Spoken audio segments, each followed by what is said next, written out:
एक लग्न प्रेम कहाणी भाग 51. वहिनी वहिनी, अगं बाहेर कोणीतरी आलेलं आहे. निशा अवनीच्या रूममध्ये येत बोलते. इकडे अवनी रूमची आवराआवर करत होती. कोण आलेलं आहे निशू, तू विचारलं नाहीस का? अगं नाही गं बहिणी, त्या बोलत होत्या की त्यांना तुलाच भेटायचं आहे. कोणीतरी डॉक्टर आहेत असं त्या बोलत होत्या. तू कोणाची अपॉइंटमेंट वगैरे घेतलेली होतीस का बहिणी? अपॉइंटमेंट नाही का निशू, आपण ज्या डॉक्टरांकडे जातो तेच डॉक्टर तुलासुद्धा माहिती आहेत ना. मग आता कोणते डॉक्टर आलेले आहेत? अवनी विचार करत बोलते. तेच निशा बोलते. आय डोंट नो वहिनी, पण वहिनी इथेच बसून आपल्याला थोडीच काही समजणार आहे. तू चल ना आधी खाली, बघूया कोण आहे ते. हो ठीक आहे, चल खाली, अवनीसुद्धा बोलते. निशा आणि अवनी दोघीही अवनीच्या रूममधून खाली येतात. खाली एक बाई हॉलमध्ये उभी होती. ती मध्यम वयाची बाई आजी आणि सिद्धार्थाच्या मॉमसोबत बोलत होती. तेच अवनीला खाली आलेलं बघून आजी त्या बाईकडे बघतात आणि बोलतात. हे बघा, ही आली अवनी. हिने तुम्हाला बोलवलं होतं का इथे? अवनी, तू यांना बोलवले होतेस का आपल्या घरी? अपॉइंटमेंट वगैरे तू घेतलेली होतीस का? आजी विचारतात. नाही आजी, मी असं काही अपॉइंटमेंट वगैरे घेतलेली नाही, अवनी बोलते. तेच या सगळ्यांचे बोलणे ऐकून ती बाईच बोलते. एक मिनिट मॅडम, मला इथे असलेला कोणीही बोलवलेलं नाही. मग तुम्ही इथे कशा काय आलेल्या आहात? मला सिद्धार्थ सरांनी इथे पाठवलेले आहे. सिद्धार्थने का तुम्हाला पाठवले आहे? आजी विचारतात. 9 महिने मी त्यांच्या मिसेस म्हणजेच अवनी देशमुख यांची काळजी घ्यावी म्हणून सिद्धार्थ सरांनी मला इथे आजपासून कामाला ठेवलेलं आहे, ती बाई बोलते. काय? हे कधी ठरलं? यांनी तर मला याबद्दल काहीच सांगितलंसुद्धा नाही. तुम्हाला नक्की यांनीच पाठवलेले आहे ना? कदाचित मला असं वाटतं की तुमचं काहीतरी मिसअंडरस्टँडिंग झालेलं असेल, अवनी बोलते. तेच ती बाई बोलते. नाही मॅम, मला इथे सरांनी यायला सांगितलेलं होतं. अवनी, तू सिद्धार्थाला कॉल करून विचार ना, आणि तसंही यासुद्धा खोटं बोलणार नाहीत, सिद्धार्थाची मॉम बोलते.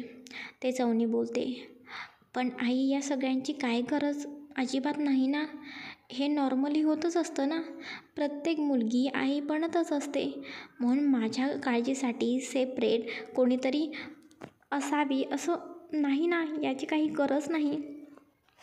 खरं तर अवनीला सिद्धार्थाचे हे जे काही वागणं, त्यानं हे जे काही केलेलं होतं ते अजिबात पटलेलं नव्हतं, आणि सिद्धार्थने तिला त्याबद्दल अजिबात कल्पनासुद्धा दिली नव्हती. त्यामुळे अवनीलासुद्धा असं कोणीतरी आज घरी येणार आहे हे सुद्धा माहिती नव्हतं. अवनी बाळ, सिद्धार्थने जे काय केलं ते तुझ्या काळजीपोटी केलेलं आहे. त्याला अजून यातलं काहीच माहिती नाही गं, आणि तो तुझी काळजी किती करतो माहिती आहे ना तुला, आजी हसत बोलतात. तेच अवनी बोलते. हो आजी, पण तुम्हाला तर हे पटतंय का? हो अवनी, आपण याविषयी सिद्धार्थासोबत बोलूया. माफ करा, आम्हाला तुमच्या सिद्धार्थने याबद्दल काही कल्पना दिलेली नव्हती, त्यामुळे आम्ही आमचा निर्णय तुम्हाला उद्या सांगू शकतो. मग तुम्ही इथे कामाला यायचं की नाही हे आम्ही तुम्हाला उद्याच सांगतो. तुम्हाला चालेल ना, आजी बोलतात.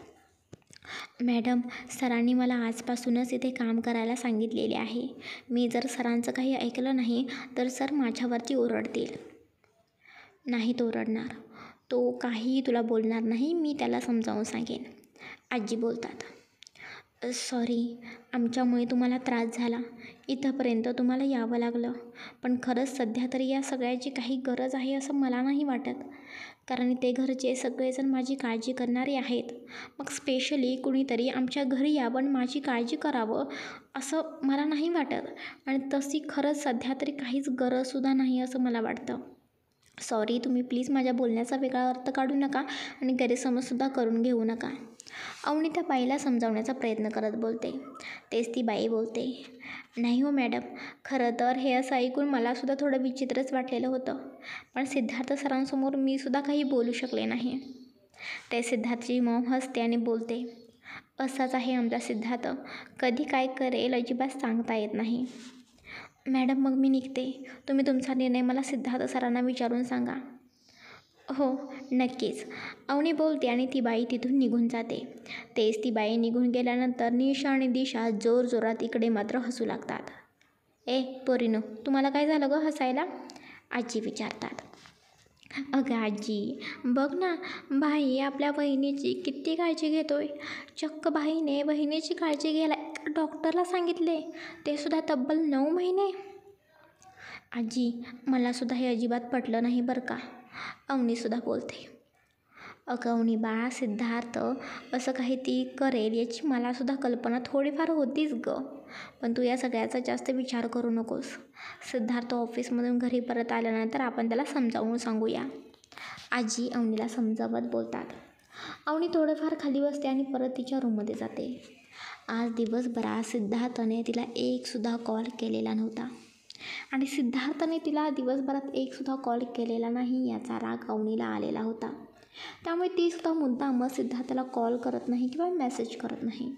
पण कधी सिद्धार्थ मेसेज करतोय, कॉल करतोय यासाठी ती सारखे तिचा मोबाईल चेक करत होती. सिद्धार्थ कधी कॉल करतोय असं तिला झालेलं होतं. पण इकडे मात्र आपले महाराज त्यांच्या कामामध्ये बिझी होते. रात्री सिद्धार्थ रूममध्ये येतो तर अवनी रूममध्ये नव्हती. दिवसभर रूममध्ये बसून तिला खूप कंटाळा आलेला होता. त्यामुळे ती निशा आणि दिशासोबत बाहेर गार्डनमध्ये बसलेली होती. सिद्धार्थ फ्रेश होतो तोपर्यंत मेड सिद्धार्थासाठी कॉफी घेऊन येते. अवनी कुठे आहे? सिद्धार्थ विचारतो. साहेब, त्या ताईंसोबत बाहेर बसलेल्या आहेत. सिद्धार्थ बोलतो आणि कॉफीचा मग उचलतो आणि तोसुद्धा बाल्कनीमध्ये जातो. तो बाल्कनीमध्ये उभा राहून कॉफी पिऊ लागतो. तो कॉफीचा एक घोट पितो तर त्याला समजते की ही कॉफी अवनीने बनवलेलीच नाही. त्याला तर रोज अवनीच्या हातची कॉफी प्यायची सवय झालेली होती. कॉफी पिता पिता त्याचे लक्ष समोर जाते. गार्डनमध्ये झोपाळा बसलेल्या अवनीकडे तो बघतो. अवनी झोपाळ्यावरती बसलेली होती तर दिशा आणि निशा मागून तिला झोका देत होत्या. तिघींचीही मज्जा मस्ती सुरू होती आणि तिघीही खळखळून हसत होत्या. इकडे मात्र त्या तिघींना असं खेळताना बघून सिद्धार्थला खूपच राग आलेला होता. त्या तिघींना असं हसताना बघून रागात कॉफीचा मग हातातच सिद्धार्थ जोरात फोडतो. कप फुटल्यामुळे थोडीशी जखम त्याच्या हाताला झालेलीच होती. सिद्धार्थ तसाच रागात खाली जातो. सिद्धार्थ त्यांच्यासमोर जातो. तरीही या तिघी आपल्या त्यांच्याच दुनियेमध्ये होत्या. सिद्धार्थ आलेला आहे हे त्या तिघींनासुद्धा समजलेलं नव्हतं. अवनी! सिद्धार्थ रागात अवनीला आवाज देतो. सिद्धार्थचा आवाज ऐकून आता मात्र त्या तिघीही शांत होतात आणि समोर बघू लागतात. तर समोर सिद्धार्थ रागात अवनीकडे बघत होता. सिद्धार्थला रागात असलेलं बघून निशा आणि दिशा शांत उभ्या राहतात. अवनीसुद्धा झोपाळ्यावरून उठून उभा राहते. सिद्धार्थ अवनीच्या जवळ येतो. लहान आहात का तुम्ही तिघीही? म्हणून इथे बसून अशा पद्धतीने तुम्ही खेळत आहात? निशा दिशा, तुम्हा दोघींनाही अक्कल नाही का? अवनीची तब्येत नाजूक आहे. ती आता कशा अवस्थेमध्ये आहे तुम्हाला माहिती आहे ना? आणि अवनी, तू सुद्धा लहान आहेस का? तुला समजत नाही का? तुला खरंच आपल्या बाळाची काळजी नीट घेताच येत नाही का? आणि मी आज एका डॉक्टरला घरी पाठवलेले होते. त्या कुठे आहेत? त्या मला कुठे का दिसत नाहीत? त्या आता तुझ्या आजूबाजूला हव्या होत्या. मग त्या कुठे आहेत? त्या घरी गेल्या. मी त्यांना त्यांच्या घरी पाठवलं. त्यांची सध्या काहीही इथे गरज नाही. अवनीसुद्धा रागात बोलते, कारण तिलासुद्धा सिद्धार्थचा खूपच राग आलेला होता. सिद्धार्थने तिला न विचारता त्याने तो निर्णय घेतलेला होता. ते सिद्धार्थ रागात बोलतो. घरी पाठवलं म्हणजे? हे सगळं अवनी मी तुझ्यासाठी केलेलं होतं ना? हो, पण त्याची सध्या काहीही गरज नाही. तुम्ही तिघी आतमध्ये या पटकन. सिद्धार्थ रागात बोलतो आणि तोसुद्धा रागात आतमध्ये निघून जातो. वहिनी, भाई रागामध्ये आहे. त्याला कशाचा राग आलेला काय माहिती. तू सध्या काही बोलू नकोस, नाहीतर त्याचा राग तुझ्यावरती निघेल. तू शांत राहा, निशा बोलते. पण अवनी काहीच बोलत नाही. त्या तिघीही आतमध्ये जातात. सिद्धार्थ आतमध्ये येऊन सोफ्यावरती बसलेला होता, पण त्याच्या डोळ्यामध्ये अजूनही प्रचंड राग दिसत होता. त्या तिघीही शांतपणे हॉलमध्ये येतात. सिद्धार्थला राग असलेला बघून आजी, वनिता, दामू काका, सिद्धार्थचे मॉम डॅड सगळेजण तिथे आलेले होते. सिद्धार्थ, काय झालं? तू एवढ्या रागात कधी दिसत आहेस? ऑफिसमध्ये काही झालेलं आहे का? सिद्धार्थची मॉम विचारते. मॉम, तू ना हे मला विचारण्यापेक्षा या तिघींवरती लक्ष दे ना. तुला माहिती आहे ना अवनी प्रेग्नेंट आहे, पण या तिघींना त्याची कसलीहीच काळजी नाही, भानच नाही. निवांतपणे या बाहेर गार्डनमध्ये त्या झोपाळ्यावरती खेळत होत्या. यांना जरासुद्धा कशाचीच पर्वाच नाही का? अरे सिद्धार्थ, पण तू एवढा का खेळत आहेस? एवढं काय झालेलं आहे? सिद्धार्थची मॉम परत बोलते. मॉम, मी आज सकाळी एका डॉक्टरला अवनीची काळजी घ्यायला घरी पाठवलेलं होतं आणि त्या 9 महिने अवनीची पूर्णपणे योग्य त्या रीती काळजी घेणार होत्या. पूर्णपणे 9 महिने काय खावावे, कधी काय करावे, या सगळ्या काही गोष्टी त्या बघणार होत्या. मग मला न विचारता तुम्ही त्यांना घरी का पाठवलं? अरे पण सिद्धार्थ, त्याची काही गरज नाही. आपण सगळेजण घरात आहोतच की. आपण सगळेजण काळजी घेऊ शकतो ना अवनीची. हो, पाहिले ना तुम्ही किती काळजी घेता. आत्ताच बघितले, या तिघीही कसलीच काळजी नसल्यासारखं बाहेर झोपाळ्यावरती खेळत होत्या. ते जर अवनीला काही झालं असतं तर? अरे पण सिद्धार्थ. मॉम, आजी, काकू, मला याविषयी परत बोलायचं नाही. मी जो निर्णय घेतलेला आहे ना तो फायनल आहे. उद्यापासून त्या येणार आहेत, समजलं? यामध्ये कसलेही चेंजेस होणार नाहीत. सिद्धार्थ एवढं बोलून आतमध्ये रागात त्याच्या रूममध्ये निघून जातो. आता मात्र सगळेजण एकमेकांकडे बघू लागतात. अवनीच्या डोळ्यामध्ये तर पाणी झालेलं होतं, कारण सिद्धार्थ एका बाजूने तिची किती ओव्हर काळजी करत आहे असं तिला वाटत होतं आणि एका बाजूने तो तिच्यावरती खूपच जास्त चिडचिडसुद्धा कळत होता. बाळाच्या काळजीने तो अवनीवरती चिडत होता. हे अवनी बाळ, तू अजिबात रडू नकोस हं. सिद्धार्थ कसा आहे माहिती आहे ना गं तुला. त्याचं बोलणं तू अजिबात मनावरती घेऊ नकोस. तो थोडी जास्त काळजी करतो गं तुझी, त्यामुळे तो हे सगळं काही करत आहे. असू दे, तू नको लक्ष देऊ. आजी अवनीला समजावत बोलतात. ते अवनी बोलते, पण आजी, मलासुद्धा त्यांनी विचारायला हवे होते ना. मला कोणीही माझी काळजी करणारं नको आहे. तुम्ही सगळेजण आहात ना माझ्यासाठी, तेच माझ्यासाठी खूप आहे. बाहेरचं कोणी मला नको आहे. तुम्ही इतकी माझी काळजी घेता तेच खूप आहे. बाहेरची व्यक्ती कशाला हवी मग यासाठी? हो गं अवनी, सिद्धार्थ चुकतोय, मलासुद्धा समजते, पण सध्या त्याचं माइंड वेगळं आहे गं. तो वेगळ्या पद्धतीने विचार करतोय. आता त्याला समजवायचं असेल तर तू समजावू शकतेस. मी कसं समजावू आता यांना? हे बघ अवनी, ते तू तुझ्या पद्धतीने समजाव. खरं तर पुरुषांना प्रेग्नेन्सीबद्दल काहीही माहिती नसतं. आता मी त्याच्यावर तुझ्या आणि बाळाची जबाबदारी टाकलेली आहे, त्यामुळे त्याने हा निर्णय घेतलेला आहे. एका बाजूने तो तुझी काळजी पण करतोय, पण त्याने हे सगळं काही केलं. हां, थोडी पद्धत चुकली, ओव्हर केअरिंग करत आहे तो, पण तूसुद्धा त्याला समजावून घे ना. तूसुद्धा त्याला असं चिडचिड करत सांगण्यापेक्षा प्रेमाने समजावून सांग. त्याला बघ, तुझं बोलणं नक्की पटेल. आम्ही सांगणं वेगळं गं आणि तू सांगणं वेगळं. आजी, मी प्रयत्न करेन. बरं अवनी, चल रूममध्ये जा बरं. तू त्याच्यासमोर दिसली नाहीस की परत तो त्याची आणखीनच चिडचिड करेल. सिद्धार्थची मॉम बोलते. सिद्धार्थच्या मॉमचे बोलणे ऐकून अवनी काहीच न बोलता रूममध्ये निघून जाते. आई, खरंच वाटतं का की सिद्धार्थ अवनीचं ऐकेल? अवनी गेल्यानंतर सिद्धार्थची मॉम आजींकडे बघत बोलते. अगं, सिद्धार्थने जे काही केलं ते तिच्या काळजीसाठी केलेलं आहे. आपण सिद्धार्थला काही बोलणे चुकीचं आहे. अवनी नीट समजावून सांगेल याची मला खात्री आहे आणि तसंही काही गोष्टींमध्ये आपण न पडलेलं चांगलं आहे. ते दोघंही समंजस आहेत. हो आई, मलासुद्धा तुमचं पटतं आहे. हा निर्णय त्या दोघांचा आहे, ते ठरवतील. तेच इकडे अवनी रूममध्ये येते. सिद्धार्थ बेडवरती लॅपटॉप घेऊन बसलेला होता. अवनी रूममध्ये येते, पण सिद्धार्थकडे बघतसुद्धा नाही. ती तशीच बाथरूममध्ये जाते आणि फ्रेश होऊन बाहेर येते आणि बाल्कनीमध्ये जाऊन उभी राहते. अवनी, तू काही खाल्लेस का? सिद्धार्थ लॅपटॉपमध्ये काम करतच बघत बोलतो, पण अवनी सिद्धार्थला काहीच प्रत्युत्तर देत नाही. सिद्धार्थ अवनी काहीच बोलत नाही म्हणून लॅपटॉप बाजूला ठेवतो आणि परत तो तिच्या पाठीमागे बाल्कनीमध्ये येतो. अवनी, तू इथे का उभी आहेस? गार वारा सुटलेला आहे ना, आजारी पडशील. बाळाची काळजी घेत जा. चल बरं, आतमध्ये चल. आणि मी तुला काय विचारले ऐकू नाही का आलं तुला? तू काही खाल्ले आहेस का? जेवली आहेस का तू? सिद्धार्थ एकावरती एक प्रश्न अवनीला विचारत होता, पण अवनी काहीच न बोलता रागात परत रूममध्ये येते आणि टेबलवरती असलेलं एक बुक उचलते आणि परत बेडवरती नीट बसते आणि ते बुक ओपन करून वाचू लागते. तेच अवनीचं हे वागणं बघून सिद्धार्थ रागात बोलतो. अवनी, काय फालतू पण आहे हा? अशी का वागत आहेस आज तू? तरीही अवनी काहीच बोलत नाही. सिद्धार्थचा राग आता वाढत चाललेला होता. तो तसाच रागात अवनीच्या जवळ येतो आणि रागात जोरात तिचा हात पकडतो. आह! अवनी जोरात ओरडते. नकळत तिच्या डोळ्यामध्ये पाणी आलेलं होतं. पण सिद्धार्थला तिच्या डोळ्यामधले पाणी आता मात्र दिसत नव्हतं. तिला त्रास होत आहे हे त्याला समजत नव्हतं, कारण तो खूप रागात होता. अहो अहो सोडा, मला त्रास होतोय. अवनी, मी वेडा आहे म्हणून एवढं सगळं करतोय का तुझ्यासाठी? किती उशीर झाले, मी तुला काहीतरी विचारत आहे पण तू माझ्याशी बोलायला सुद्धा तयार नाहीस. मी त्या डॉक्टरांना तुझ्यासाठी ठेवलं होतं ना, त्या तुझी नीट काळजी घेणार होत्या, मग तू त्यांना घरी का पाठवलंस? तुला आपल्या बाळाची काळजीच नाही का? अहो! अवनी रागात बोलते आणि सिद्धार्थाचा हात स्वतःच्या हातापासून बाजूला करते.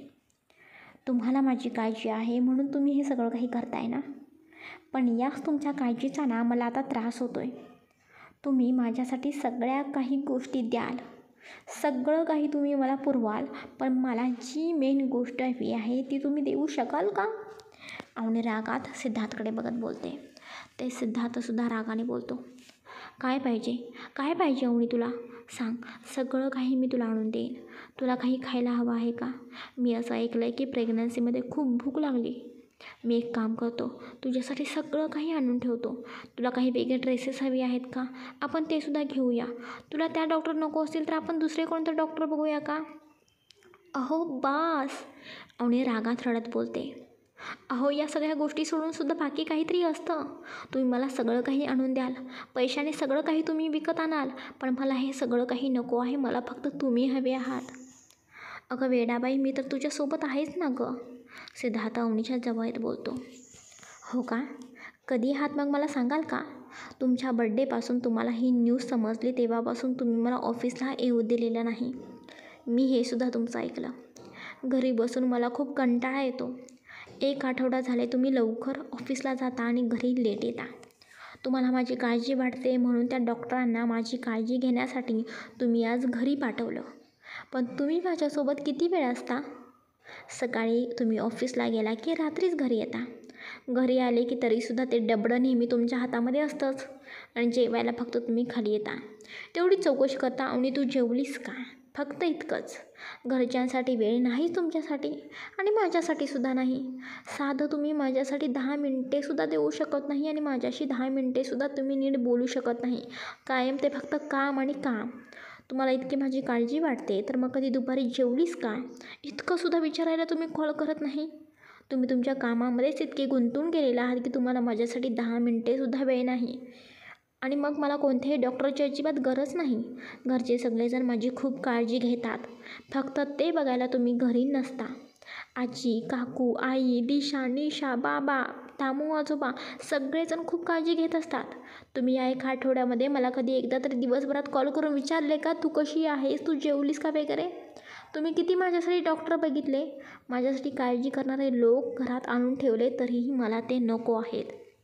मला फक्त तुमचा थोडा वेळ हवा आहे, तुमचा सहवास हवा आहे. तो तुम्ही मला देऊ शकाल का? नाही ना? घरात बसून मला खूप कंटाळा येत होता म्हणून मीच दिशा आणि निशासोबत बाहेर गार्डनमध्ये बसलेले होते आणि त्यांना माझ्या तब्येतीची काळजी आहे. असं नाही की घरचे कोणीच माझी काळजी घेत नाहीत. तसं फक्त तुम्हालाच वाटत असतं, पण तसं अजिबात नाही. डॉक्टरांपेक्षा मला फक्त माझ्या घरच्यांचा सहवास हवा आहे. मला आपल्या बाळाला घरच्यांच्या सहवासाच्या काळजीने, प्रेमाने, सहवासाने वाढवायचं आहे. त्यामध्येच आपल्या बाळाला तुमचंसुद्धा प्रेम थोडा वेळ मिळावा एवढंच मला वाटत होतं. पण तुम्हाला वेळ देण्यापेक्षा तुम्ही तो वेळ काढून घेत आहात. तुम्ही माझ्यासाठी डॉक्टरांना घरी ठेवले तर त्याच काय माझी काळजी घेणार आणि तुम्ही मग काय कामामध्ये बिझी राहायला निवांत. ही आहे का मग तुमची काळजी? अहो, मला तुमची गरज आहे, डॉक्टरांची नाही. काही वेळेला आपल्याजवळ सगळं काही असतं, जे हवं आहे ते नसतं. तुम्ही मला पैशाने खूप साऱ्या गोष्टी आणून द्याल, पण मला ते नको आहे. सगळेच पैशामुळे विकत घेता येत नाही. तुम्हाला माझ्यासाठी वेळ नाही ना, मग नका देऊ, पण मला ते डॉक्टरसुद्धा नको आहेत. अपॉइंटमेंटच्या वेळी मी काळजीने आणि वेळेवरती डॉक्टरांकडे जाते. तसं घरचेसुद्धा माझ्याकडे खूप लक्ष देत असतात. प्रत्येकाला माझी अपॉइंटमेंट कधी आहे, तारीख कधी आहे, सगळं काही माहिती असतं. पण ते तुम्हाला नाही माहिती. आपल्या घरात वनिता काकू, आई, आजी अनुभवी व्यक्ती आहेत. त्यांच्यामुळे मला सगळ्या काही गोष्टी सोप्या पडतात. आजी तर मला प्रत्येक वेळी काय हवं काय नको बघत असतात. सगळ्या काही गोष्टी मला वेळेवरती मिळत असतात. मग काय गरज आहे बाहेरच्या एका व्यक्तीची? अवनीच्या या बोलण्याने सिद्धार्थच्या डोळ्यामध्ये सुद्धा पाणी आलेलं होतं. पण अवनी मात्र त्याचं काहीच ऐकून न घेता खाली निघून जाते. आता मात्र सिद्धार्थ अवनीला आवाज देत होता. पण अवनी मात्र त्याचं काहीच न ऐकून घेत नाही. घरच्यांना समजू नये म्हणून ती थोडीशी बाजूच्या रूममध्ये जाऊन फ्रेश होते आणि चेहरा नीट करून परत खाली येते. जेवणाची वेळ झालेली होती, त्यामुळे सगळेजण डायनिंग टेबलवरती जमा झालेले होते. सिद्धार्थसुद्धा खाली आलेला होता. तो अवनीशी बोलण्याचा प्रयत्न करत होता, पण अवनी त्याच्याकडे आता बघतसुद्धा नव्हती. आजी, वनिता काकू आणि सगळेजणच अवनीची खूप काळजी घेत होते. अवनीला काय आवडतं काय नाही ते सगळं बघत होते. जेवणामध्ये रोज तिला जे आवडेल ते तिच्यासाठी स्पेशल बनवलं जात होतं. आत्तासुद्धा सगळ्यांच्या आधी अवनीला जेवायला वाढलेलं होतं. सगळ्यांपेक्षा अवनीला जे काही आरोग्यासाठी चांगलं आहे तेच जेवण बनवलं जात होतं. घरचे किती काळजी घेतात, तिला नेहमी काय हवं काय नको ते बघत असतात, हे स्वतः सिद्धार्थ आता त्याच्या डोळ्यांनी बघत होता. त्याला खरं तर आता स्वतःच्या विचारांची, स्वतः जे काही केलं त्याची लाज वाटत होती. कारण तोच यावेळेला खरं तर चुकलेला होता. त्याला वाटत होते की अवनीची काळजी घेण्यासाठी एक डॉक्टर ठेवली की काम झालं. डॉक्टर तिला योग्य त्यावेळी योग्य ती औषधे, योग्य ते जेवण वगैरे देत राहतील. एवढं झालं की झालं. मग अवनी मात्र नीट राहील, तिची प्रेग्नेन्सी नीट पद्धतीने पार पडेल. पण प्रेग्नेन्सीमध्ये या सगळ्या गोष्टींव्यतिरिक्त बाकीसुद्धा खूप गोष्टी महत्त्वाच्या असतात याची मात्र त्याला कल्पना नव्हती. पण आज मात्र अवनीने तिच्या मनात जे काही असेल ते सगळं काही सिद्धार्थसमोर बोलून दाखवलेलं होतं. त्यामुळे सिद्धार्थला देखील त्याची चूक समजलेली होती. सगळ्यांचे जेवण होतात. अवनी, हे घे बरं दूध पी. हळद दूध टाकलेलं आहे मी, म्हणजे तुला बरं वाटेल. आई, मला खरंच नको आहे. मी खूप जेवलेली आहे. आता दूध पिण्या एवढीसुद्धा माझ्या पोटामध्ये जागा नाही राहिली. अवनी, तुझं मी काहीच ऐकणार नाही बरं का. एवढं तू दूध संपवायचं आहेस. तू पटकन दूध पी बरं. सिद्धार्थची मॉमसुद्धा काही ऐकायला तयार नव्हती. अवनी तो दुधाचा ग्लास हातामध्ये घेते आणि डोळे घट्ट मिटते आणि तो दुधाचा ग्लास तोंडाला लावते. ते दूध संपूनच ग्लास खाली ठेवते. Good girl. आता थोडेसे बाहेर गार्डनमध्ये निशा आणि दिशासोबत शतपावली कर, म्हणजे तुला बरं वाटेल. आणि मग लगेचच रूममध्ये जाऊन आराम कर. जास्त वेळ जागी राहू नकोस. सिद्धार्थची मॉम अवनीला इन्स्ट्रक्शन देतात आणि परत त्या किचनमध्ये निघून जातात. खरं तर अवनीच्या या प्रेग्नेन्सीबद्दल न्यूज कळाल्यापासून वनिता काकू, सिद्धार्थची मॉम स्वतःहून अवनीसाठी वेगवेगळे पदार्थ किचनमध्ये बनवत होत्या. हे सगळं काही सिद्धार्थ स्वतःच्या डोळ्यांनी बघत होता. जसं अवनी मगाशी बोलली तसंच सिद्धार्थ या गोष्टींकडे अजिबात आत्तापर्यंत बघत नव्हता. तो सकाळी त्याचा आवरून ऑफिसला जायचा आणि संध्याकाळी 7-8 वाजता घरी यायचा आणि जेवण झाल्यानंतरसुद्धा तो रूममध्ये ऑफिसचे काम करत बसायचा. त्याने कधी नीट या सगळ्या गोष्टींकडे लक्ष दिलंच नाही आणि त्याला लक्ष देता येत नाही म्हणून तर त्याने डॉक्टरांना तिची काळजी करण्यासाठी ठेवायचा विचार केलेला होता. पण डॉक्टरांपेक्षा घरचे अवनीची किती काळजी घेतात आणि त्याच्यापेक्षा जास्त किती काळजी घेतात हे तो स्वतःच्या डोळ्यांनी बघत होता. अवनी, दिशा आणि निशा बाहेर थोडा वेळ शतपावली करतात आणि परत रूममध्ये येतात. अवनीसुद्धा रूममध्ये येते आणि फ्रेश होऊन परत बेडवरती बसते. सिद्धार्थ तिच्याच येण्याची वाट बघत होता. तो त्या तिघींनाही बाल्कनीमध्ये उभा राहून बघत होता. अवनी थोडा वेळ बाहेर असल्यामुळे तिला आता बरं वाटत होतं. ती रूममध्ये येऊन लाईट्स बंद करते आणि झोपण्याची तयारी करू लागते. तेवढा सिद्धार्थसुद्धा पटकन बाल्कनीमधून आतमध्ये येतो आणि सिद्धार्थ अवनीला आवाज देतो. पण अवनी मात्र काहीच बोलत नाही. तिच्या मनामध्ये अजूनही राग होताच. सिद्धार्थ अवनीच्या जवळ येतो आणि तिला बेडवरती बसवतो आणि तिचा हात त्याच्या दोन्ही हातामध्ये घेतो आणि तिच्याकडे बघत बोलतो. Avani, I am really sorry. खरंच माझं चुकलं. प्लीज रागवू नकोस ना. खरंच तू जे बोललीस ते मला पटतंय गं. सॉरी, मला हे सगळं काही माहिती नव्हतं गं. मी खरंच या सगळ्या काही गोष्टींचा विचारच केला नाही. पण मला खरंच याबद्दल माहिती नव्हते. मला तुझ्याबद्दलसुद्धा खूप काळजी वाटत होती. पण हे सगळं काही अवनी माझ्यासाठी खूप नवीन होतं. कसं काय करतात मला माहिती नव्हतं. मला काही समजतसुद्धा नव्हतं. त्या सगळ्यांमध्ये मी खूप चूक करून बसलो गं. पण तू आता मला समजावून सांगितले आहेस ना, मग मी असं कधीच वागणार नाही. मी तुला कायम वेळ देईन. तुला आणि आपल्या बाळाला मी कायम वेळ देणार. सॉरी. घरचे तुझी खूप काळजी करतात. अगदी माझ्यापेक्षाही जास्त तुझी काळजी करतात. सिद्धार्थ बोलताना त्याच्या डोळ्यामध्ये पाणी आलेलं होतं, कारण खरंच तो कुठेतरी चुकला याची जाणीव त्याला होत होती. अवनीला होणारा त्रास त्याला समजत होता. अवनी काहीच बोलत नाही. अवनी प्लीज बोल ना गं माझ्याशी, अशी शांत नको ना राहू. खरंच I am really sorry. Siddharth त्याचे कान पकडतो आणि सॉरी बोलू लागतो. झोपा, उशीर झालेला आहे. दमला असाल ना? नाही अवनी, तू मला जोपर्यंत माफ करत नाहीस, माझ्याशी नीट पहिल्यासारखं बोलत नाहीस, तोपर्यंत मी नाही झोपणार. मी असंच बसणार. अहो, हा काय हट्टीपणा आहे तुमचा. पटकन झोपा, उद्या तुम्हाला लवकर ऑफिसलासुद्धा जायचं आहे ना. अवनी यार प्लीज, खरंच सॉरी. खरंच मी चुकलो. अवनी प्लीज प्लीज मला माफ कर. अवनीने सिद्धार्थाला कधीच माफ केलेलं होतं, पण ती सिद्धार्थाला काहीच बोलत नव्हती. सिद्धार्थाच्या डोळ्यामधून आता मात्र पाणी येत होतं. तो पटकन अवनीच्या पोटाजवळ हात लावतो आणि पोटाकडे बघत बोलतो, बेबी सॉरी. तुझ्या डॅडला माफ नाही का करणार तू? तू मम्माला सांग ना मला माफ करायला. Baby I am really sorry. Siddharth पोटाजवळ येऊन स्वतःच्या कानाला हात लावतो आणि बोलतो, अवनी खरंच सॉरी. खरंच तू बोलतेस तसं डॉक्टरांपेक्षा घरचे तुझी काळजी करतात. अगदी माझ्यापेक्षाही जास्त तुझी काळजी करतात. सिद्धार्थ बोलताना त्याच्या डोळ्यामध्ये पाणी आलेलं होतं, कारण खरंच तो कुठेतरी चुकला याची जाणीव त्याला होत होती. अवनीला होणारा त्रास त्याला समजत होता. अवनी काहीच बोलत नाही. अवनी प्लीज बोल ना गं माझ्याशी, अशी शांत नको ना बसू. खरंच आय एम रिअली सॉरी. सिद्धार्थाचे कान पकडतो आणि सॉरी बोलू लागतो. झोपा, उशीर झाला असेल. दमला असाल ना. नाही नाही अवनी, तू मला जोपर्यंत माफ करत नाहीस ना, तू माझ्याशी पहिल्यासारखं बोलत नाहीस ना, तोपर्यंत मी झोपणार नाही. अहो, काय हा तुमचा हट्टीपणा आहे. पटकन झोपा, उद्या तुम्हालासुद्धा ऑफिसला जायचं आहे ना. नाही अवनी, आधी तू मला माफ कर. अवनी खरंच सॉरी गं, मी खरंच चुकलो गं, प्लीज मला माफ कर. अवनीने सिद्धार्थाला कधीच माफ केलेलं होतं, पण ती सिद्धार्थाला काहीच बोलत नाही. सिद्धार्थाच्या डोळ्यामध्ये पाणी येत होतं. तो पटकन अवनीच्या पोटाजवळ हात लावतो आणि बोलतो, बेबी सॉरी. तुझ्या डॅडला तू माफ नाहीस का करणार? तू सांग ना तुझ्या मम्माला मला माफ करायला, तुझ्या डॅडीला माफ करायला. Baby I am really sorry. इथून पुढे मी खरंच तुम्हा दोघांनाही वेळ देईन. सिद्धार्थ पोटाजवळ येऊन स्वतःच्या कानाला हात लावतो आणि बोलतो. सिद्धार्थचे हे वागणे बघून अवनीच्या चेहऱ्यावरती नकळत स्माईल येते आणि ती हसू लागते. अवनीला हसताना बघून सिद्धार्थलासुद्धा खूप छान वाटते. तू जरा गेला का? सिद्धार्थ बोलतो. अवनी पटकन सिद्धार्थला मिठी मारते. सिद्धार्थसुद्धा अवनीला मिठीमध्ये घेतो. सॉरी अवनी. अहो बाद झालेलं झालं. आता तुम्ही नका ना रडू. तुम्हाला असं रडताना मी नाही बघू शकत. सिद्धार्थ अवनीला घट्ट मिठीमध्ये घेतो.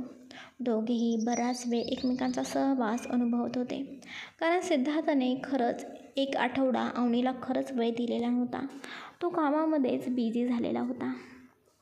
अवनी, झोप आलेली आहे का? सिद्धार्थ बोलतो. अवनी मात्र नाही म्हणून मांडव लावते. अहो, मला तुमच्यासोबत वेळ घालवायचा आहे. मला फक्त तुम्ही हवे आहात. हो अवनी, मी आता कायम तुझ्यासोबत असेल. आता ऑफिसच्या कामापेक्षा मी माझ्या फॅमिलीला वेळ देईन.